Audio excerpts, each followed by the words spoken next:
I'm Evan Howard from Spirituality Shop, and today we're going to talk a little bit about communities at a distance. Do they work? You've been there before, just like me. The virtual fellowship meeting. A handful or two of faces looking on my screen like the old television show Hollywood Squares. A couple of the regulars are absent due to other obligations, just like any other meeting. One of the participants is attending from their vehicle, phone pointed faceward as they drive and talk. We get a chance to share about our life and faith. Perhaps we use some kind of a guide to guide us on our way and stimulate our mutual spiritual self-examination. I try to listen carefully, but it's not always easy. You see, you can catch the tone of voice, but bodily cues in communication are hard to read. Sometimes the internet signal fails, and a moment of vulnerability is frozen. When the time is up, we all close by saying the Lord's Prayer together, a digital train wreck. One by one, we each click the End Session button, instantly arriving back home. No opportunity for that random chat as we walk out the door, that hug, that handshake for the newcomer. I have asked myself, is this really community? Is this worth it? And yet, I have experienced the blessings of virtual meetings. I remember a season when things were really tough for the members of the group. Family traumas, health issues, conflicts at work and at church. We were all hurting. And it all came out in our digital gallery of tears. We made extra time to listen to one another. Some sent texts of encouragement outside the meeting. We blew kisses to the group as the session ended, openly grateful for the time together.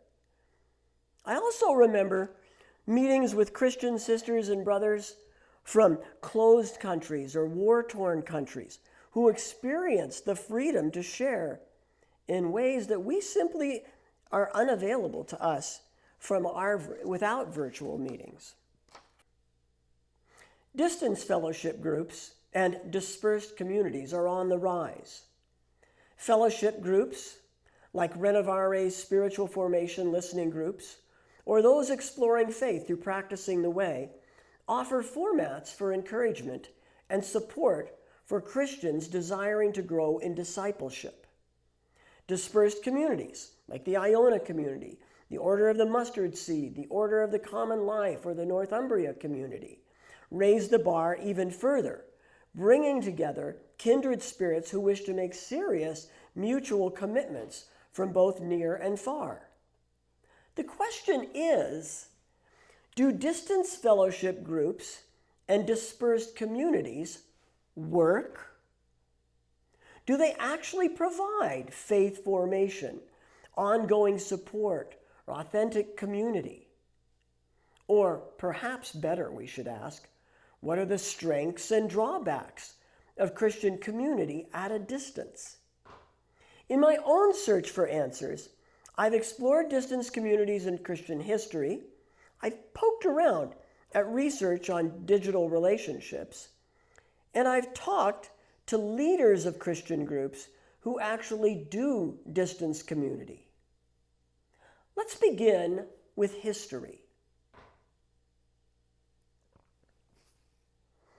The Apostle Paul is actually less recognized for his evangelistic efforts or for the churches he helped establish.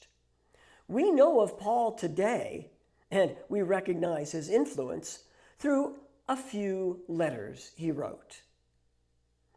These letters were written to provide support, encouragement, accountability, networking to individual churches loosely connected in different regions.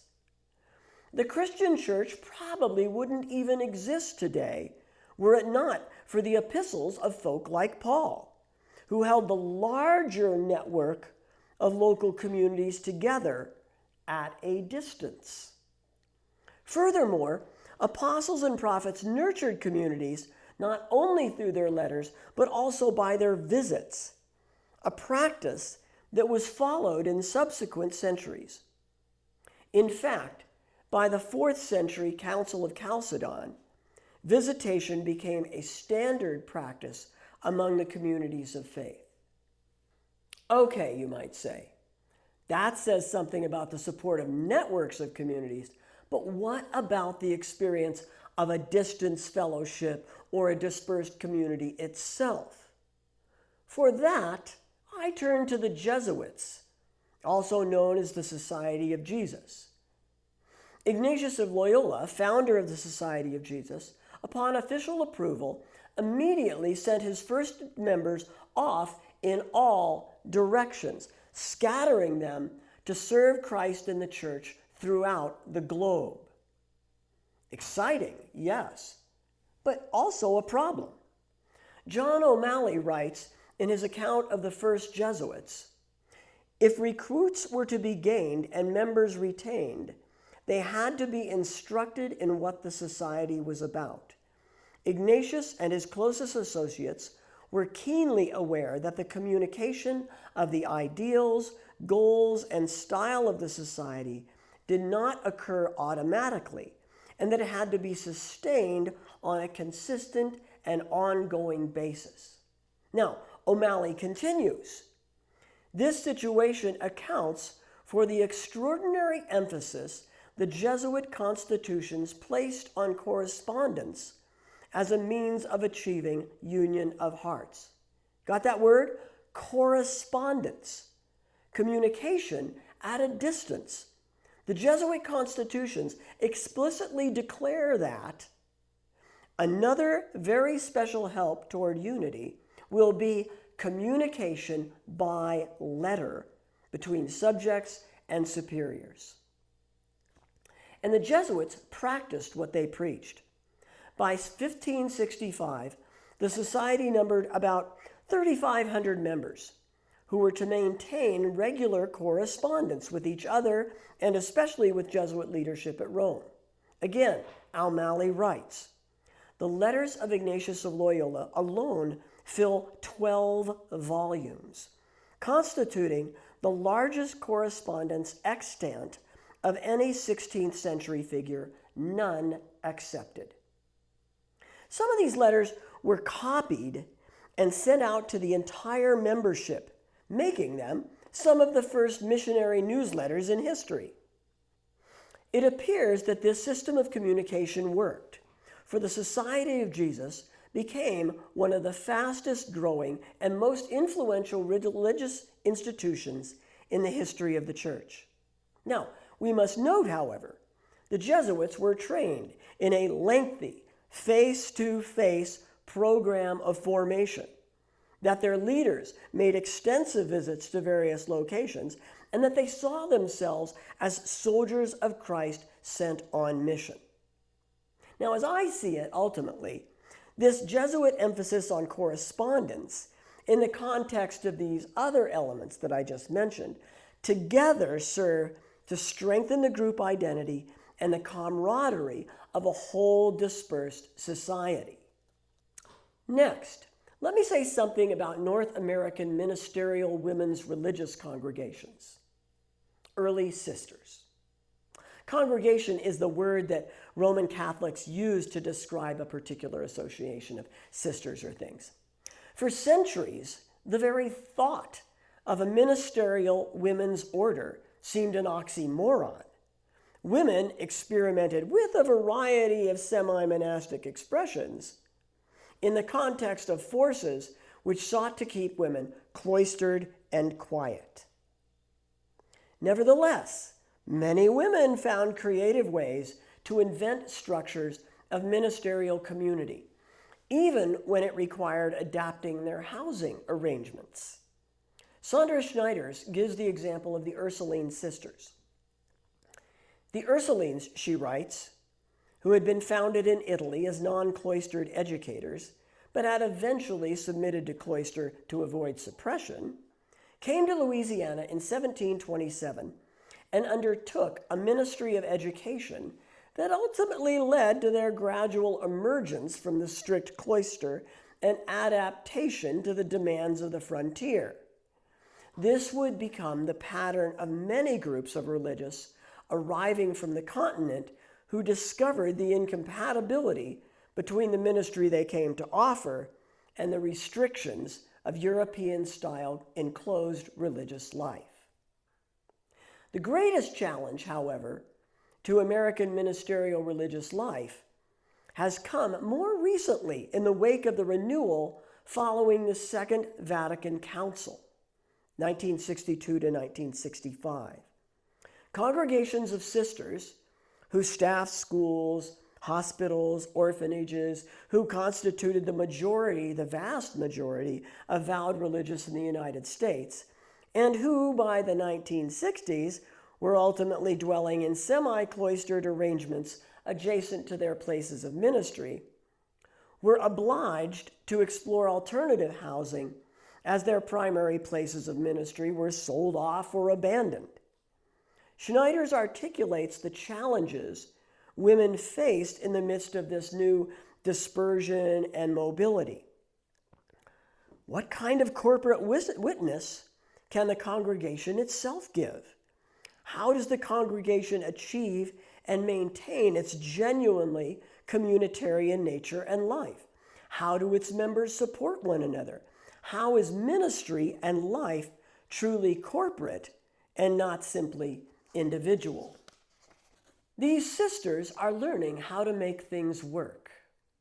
We now hear of area groups, regional communities, and the use of electronic means to maintain community.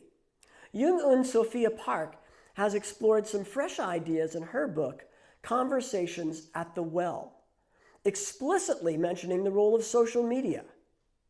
In a private exchange, through social media, of course, I asked Park about the challenges of living at a distance as a religious order.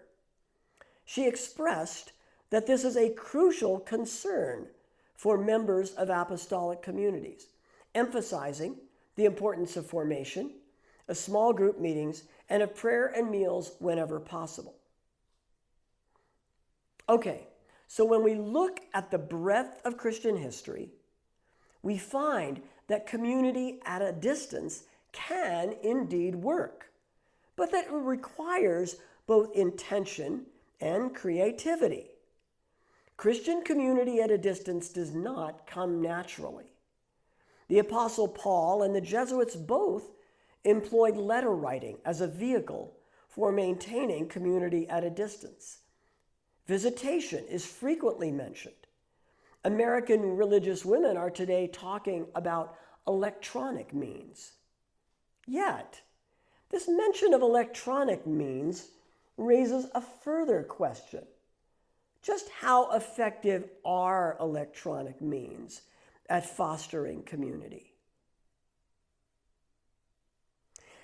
As with history, an exploration of the character of online relationships yields mixed conclusions. Current research seems to indicate that engaging with one another online has its problems. Yet, there are significant possibilities for communities in cyberspace. Let's start with the now classic face-to-face meeting versus online meeting debate. As we all know, since the COVID pandemic, online meetings have become a regular part of life. Businesses, churches, government agencies all now use virtual meetings as a normal part of their operations. But for what benefit and at what cost? For example, does online community strengthen or weaken community spirit? One study performed brain imaging on people involved in two-person interactions. The study revealed that in-person interactions, as opposed to online interactions, exhibited increased specific neural activity, reflecting greater arousal and social attention. Similarly, digital representations of faces fail to access the brain's social neural pathways as effectively as live interactions. In sum, and I quote, these findings illustrate how important live face-to-face interactions are to our natural social behaviors. Studies also indicate that people prefer in-person interactions as opposed to online encounters. One report, admittedly written by the Hilton Hotel Company, mentions that 8 in 10 executives prefer in-person meetings to virtual contact. More interesting to me, however, are the reflections that they made about why executives prefer this face-to-face gatherings.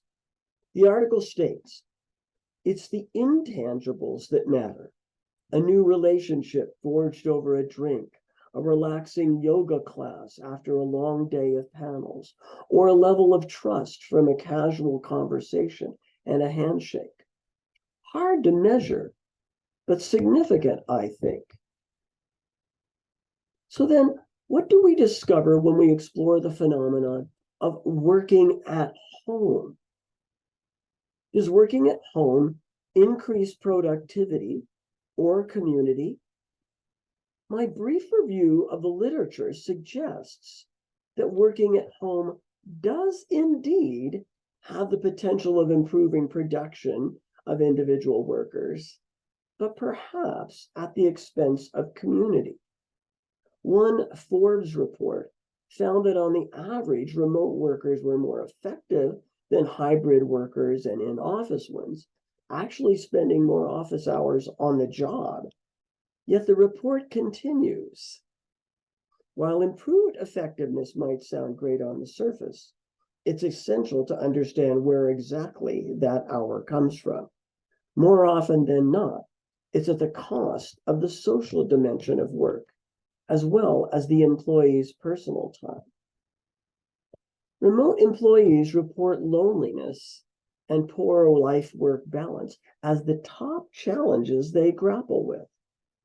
You see, distance may facilitate an employee's focus on the corporate task, but I wonder if we Christians lose something trying to create fellowship from home.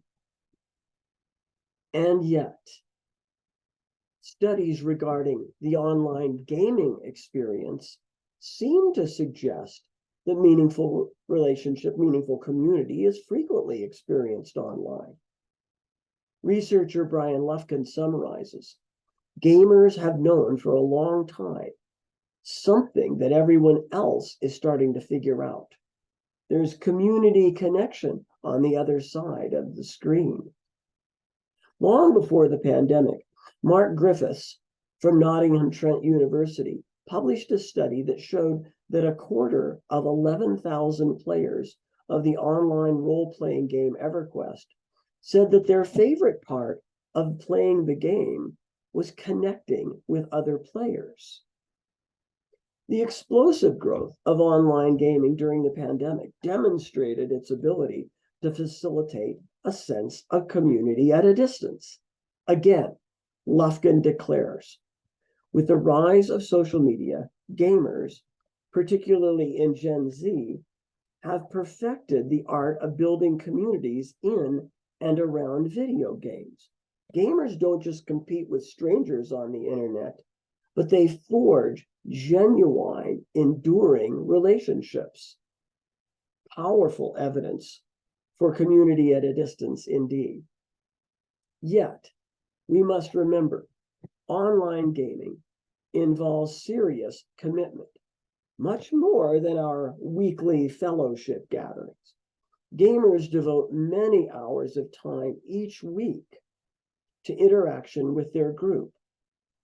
Furthermore, in an online game, as opposed to most Christian meetings, the focus is not upon one another, but on a common task.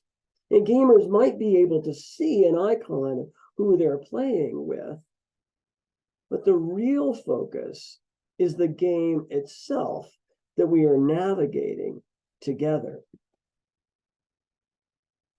So, what do we make of this online universe, distance community in cyberspace? Probabilities, possibilities. I think distance has some possibilities, but at the same time, as we have found, distance communication comes with its own set of challenges. End session. I wonder if we might not make some progress by taking a closer look at this word works. What might it actually mean when we say that a distance community works? Thus far, I've used words like encouragement, support, formation, and accountability. Helpful words, yes, but they don't take us very far. For example, if we talk about what works from the angle of, say, the psychology of friendships, we might ask whether a given arrangement helps foster a band of buddies, comrades who have similar experiences and similar worldviews, pals with whom we can talk intimately or enjoy doing things together. We're drawn to gatherings and circles where we feel affirmed for who we are. If, however, we were to evaluate this same given arrangement from the angle of the sociology of community, we would ask a different set of questions to identify when distance communication works. Is there a pattern of mutual aid toward common growth? What resources are shared and how willingly? Are the central values deeply believed, frequently rehearsed, and practically embodied? You see, what works depends on our context, our perspective, and our aims. For many employers, community, read corporate culture, works when employees are productive. For gamers, distance community works when the game provides individuals a stimulating environment within which they work together intensely to solve a common task. Perhaps early Jesuit communities worked in that the structure enabled enough group solidarity and mutual aid to perpetuate their missional vision. I wonder, perhaps we promote community that works when we consciously pay attention to our contexts, our perspectives, and our aims. We who design fellowship meetings could carefully match the language we use, the expectations of participants, and the experiences that we facilitate. In doing so, we might empower people to enter into Christian community in a manner appropriate to each group or situation. In light of the above, it's really been interesting for me to discover what I think is a mature wisdom expressed in a lot of the people that I have been talking to that are actually doing fellowship groups or dispersed communities. Over the years, I've talked with a lot of people about this, but here, what I'm going to do is just kind of summarize my findings as expressed in 3 different interviews with people that I've talked to. These findings summarize what I've noticed in my conversations more generally. Kathy Galloway has known the Iona community since childhood. Her father was a member of the community. Though she was not around when the community was started in 1938, she's invested her life in this group, serving as its leader from 2002 to 2009, and again as co-leader from 2017 to 2020. Though the Iona community had its start with the restoration of a 700-year-old abbey on the island of Iona in western Scotland, it soon became clear that it was really their common commitment to a way of life that was to hold the community together. But how could 80 members accomplish this? As Kathy states, so the dispersed nature of the community has been fundamental since the beginning. Ronald Ferguson writes in his account of the Iona community, the solution was to divide into regional family groups in which members and their wives could share in fellowship, discuss matters of mutual concern, and report on observance of the community's rule. This plan worked. As of 2023, the Iona community is nearly 300 full members strong, along with about 2,000 affiliate members and a lot of friends and supporters. How have they persevered, especially in this era of online meetings? Kathy insisted that the monthly family groups were a central part of community life, at times including members who have known each other for many years. Nowadays, especially with members scattered throughout the globe, some of their meetings are conducted online, but they also try to have a few of them in person, sometimes driving for hours to the gathering. Kathy affirmed my use of the term hybrid to describe their pattern, not only in their family meetings, but in their periodic regional gatherings. Members are also expected to invest time in common concern groups, working with other members with regard to like environmental or social justice or economic or other concerns. Kathy quotes the founder, George MacLeod, saying that only a demanding common task builds community. Whereas the family groups are more oriented toward fellowship, the concern groups bring together members around common tasks. Members prioritize commitments. You must realize, membership for Iona is not for the faint of heart.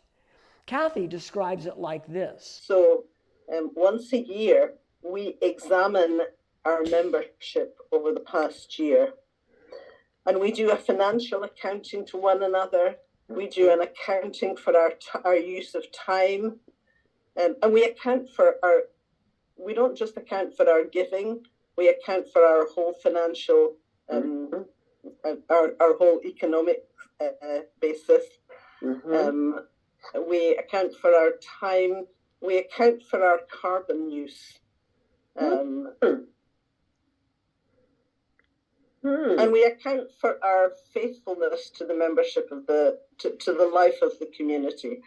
And so that would be things like serving on committees or, being involved in some way or another in the work of the community. This serious commitment, along with the hybrid character of meetings and the common concerns groups, I think all of them together serve to forge an appropriate group identity between members.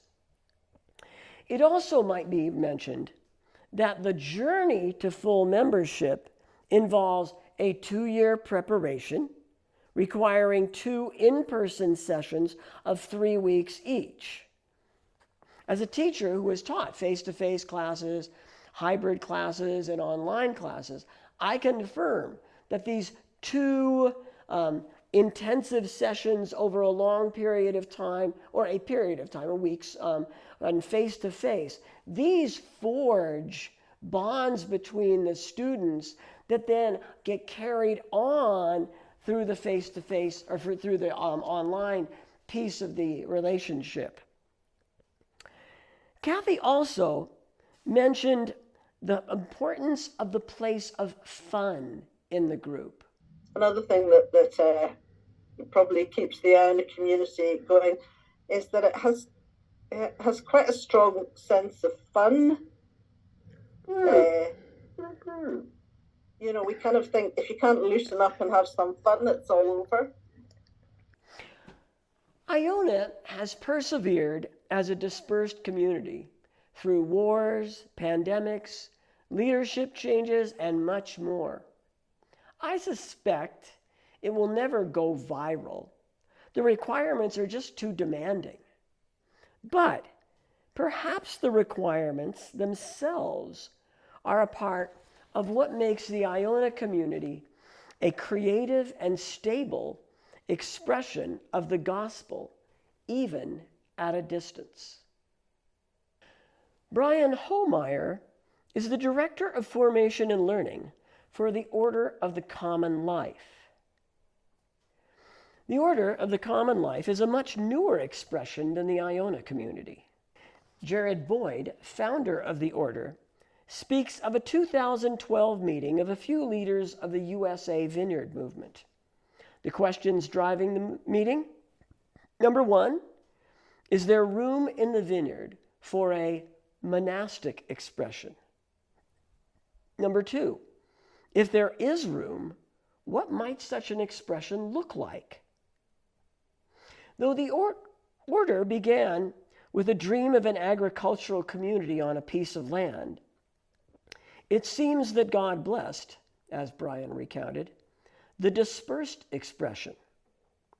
The framework of the rule itself, along with monthly formation group meetings and a years-long program of development into full membership, served to provide a vehicle whereby Christians were able to find meaningful growth in their Christian life and ministry. Currently, the Order of the Common Life has 5 vowed members and a few others nearby, 65 novices, and another 45 postulants beginning to come through the pike. Now, whereas the shift from an in-person to an online expression in the Iona community was a slow and natural development, in the Order of the Common Life, it was completely the reverse. Their training and meetings were conducted online from the start. Brian recalls when he first recognized corporate identity as the Order, when it was established in a digital meeting platform.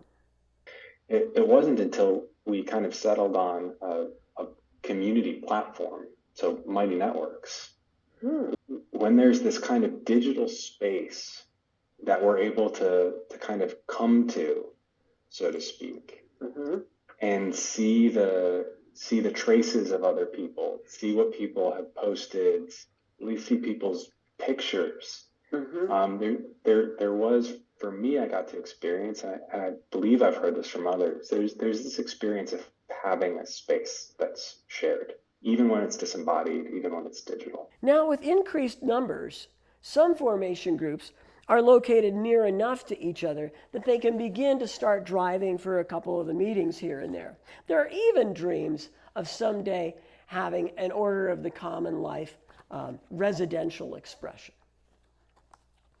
One question I asked Brian was, how do you learn to love one another when you don't see each other much?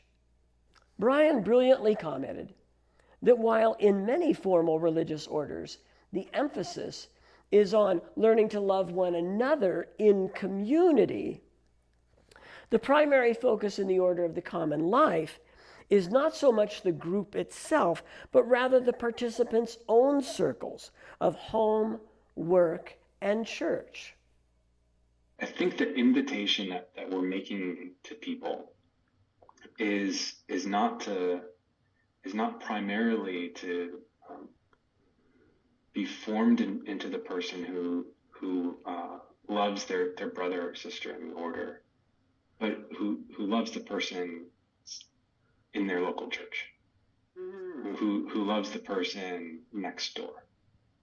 So primarily, I think we're wanting to orient people toward the people in their life in their everyday life, their marriage, their family, their roommates, their local church. That is, I think we're kind of wanting to frame this for people. That is your school of charity. The aim of the order is less than to become a cohesive community of close friends, but rather a body of mutual supporters who share common values and seek to empower one another to live these values in their own community circles. Brian welcomes this limited approach, as he says, rather than try to make Zoom something that it isn't. Consequently, corporate identity grows slowly. Brian admits, I've only recently started in a way that feels different to me. And in part, it was just simply realizing I hadn't been. Started identifying myself as a brother. And so that's taken me 7 or 8 years to come to that sense of identity, where this isn't an accidental descriptor. This is primary to my identity. the Order of the Common Life allows people to grow into the order at their own rate. They expect members to attend formation groups, to donate something as they are able, and to be in ongoing spiritual direction. It is this last element, the practice of personal spiritual direction, that is perhaps the most important requirement of the order. Brian states, And where we keep putting our finger on is spiritual direction.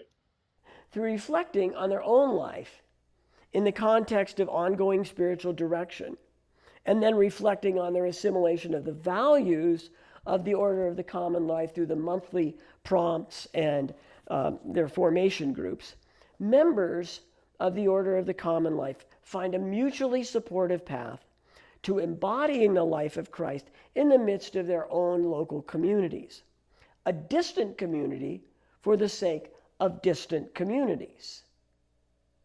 Jeanette Fernandez is a coordinator companion for Renovare listening groups.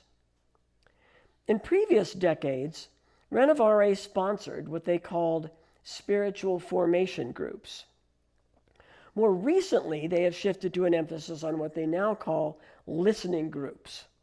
Groups which have developed the earlier spiritual formation groups in light of wisdom from Alcoholics Anonymous and Quaker discernment.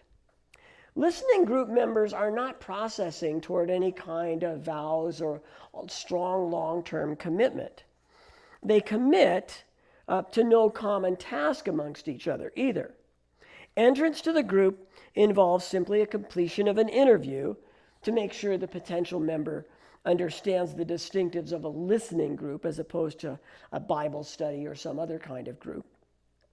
A payment of a fee, and then a 1-year commitment to the group, 1 year, and a willingness to persevere on the waiting list before being placed in the group. Renovare currently has over 500 people waiting to join listening groups. Jeanette described a typical monthly meeting like this. How long does a group generally go? An hour and a half.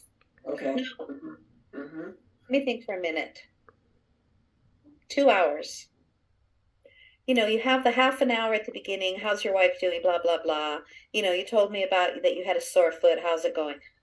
That's a half an hour, and we stop it right at a half an hour. We light a candle, and we do this. I do this when I'm doing the online groups too. Say, okay, let's move into our time of listening. And I'll say, I'm going to light a candle. I pick up my little candle and I show them. And then that's the beginning of our listening time. Jeanette has coordinated both in-person and online listening groups. And it was this aspect of her experience that was the topic of our interview. What differences, if any, had she noticed between the online and the in-person groups? I brought up the issue of side conversations, times when one looks briefly to another nearby in the midst of a meeting and shares a couple of sentences. Now, side conversation is very, very common in face-to-face meetings, but nearly impossible in online meetings outside of that chat box. Here's how Jeanette responded. The way the listening groups are is that once we start our liturgy, there is no opportunity for side talk. Outside of the initial catch-up, you see, there is no place for gabbing in these groups. It is not what they are about. As Jeanette repeatedly stated, the concept is that we're holding space for someone to share with God. I brought up the sense of group identity, and again, Jeanette responded similarly. For example, I asked if people would help one another if somebody was sick. Well, she replied that yes, they would, and actually did, and that would happen in a geographically close in-person group. But more importantly, she insisted that this was not what the group was about.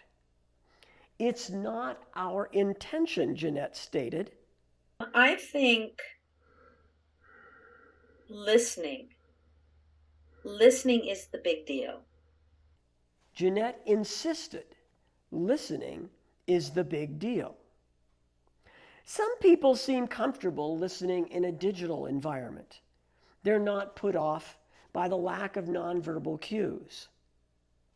Others seem to need a face-to-face environment, and Renovare tries to steer these people appropriately.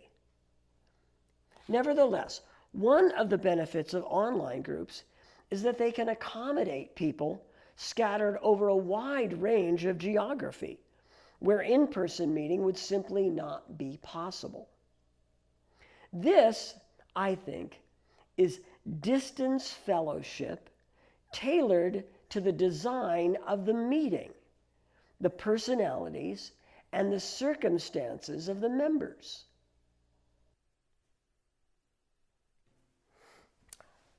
So, is distance a problem for community? Does online technology help or get in the way? The fact is, it all depends on what you want to do. Sure, in one sense, everybody wants to have meaningful in-person meetings that nurture a close-knit community. But in another sense, that is actually not what we always want, even in face-to-face gatherings. What we really want is the appropriate kind and level of connection for each situation. Yes, all the people I interviewed preferred face-to-face meetings, but they also knew that community could not happen aside from distance communication. The Apostle Paul himself declares how much he would have preferred to be with the churches that received his epistles. Read Romans, read Thessalonians. But he knew also that distance forms of communication were vital to the health of God's people. So he wrote letters. When we look at history, when we look at the research concerning online communication, when we ask those who are actually trying to live in dispersed communities, I think that a couple of conclusions are worthy of mention. First, to quote a common phrase, you get out of it what you put into it. If you create an intensely stimulating online environment, like a massive multiplayer online game, where people spend hours daily working together, solving challenging scenarios, you are bound to facilitate camaraderie. If the members of a fellowship or dispersed community meet online for many years, they become close even if they've never met in person. If you develop a distance group to add hybrid group elements through retreats, visitations, celebrations, then even the bonds between members will naturally become stronger. Furthermore, to modify George MacLeod's statement slightly, there is nothing like a demanding common task to build community. And of course, when the human need is great, in the midst of a pandemic or inside the borders of a closed country, then the quality of the communication vehicle is insignificant compared with the fact of fellowship community itself. I know of a ministry that shifted from relocating staff to operating remotely. In doing so, they instituted an important tradition, a daily online staff meeting, combining common devotions, personal check-in, and important business. I've heard good things about the influence of these meetings on the ministry. This, to me, is a perfect example of the you get out of it what you put into it principle. Yet, to me, better than simply encouraging more is to see, second, the value of wisely designing community. The question is, what vehicles are the most appropriate for developing the character of community needed for this organization's ends? You see, the early Jesuits knew that reciting the divine office in common, while being an essential part of monastic communities for centuries, was going to hinder rather than help their own objectives. At the same time, they knew that regular letter writing would promote the health of the ministry. The Renovare listening groups and the Order of the Common Life formation groups, through their monthly prompts, review the fundamental values and commitment of each organization.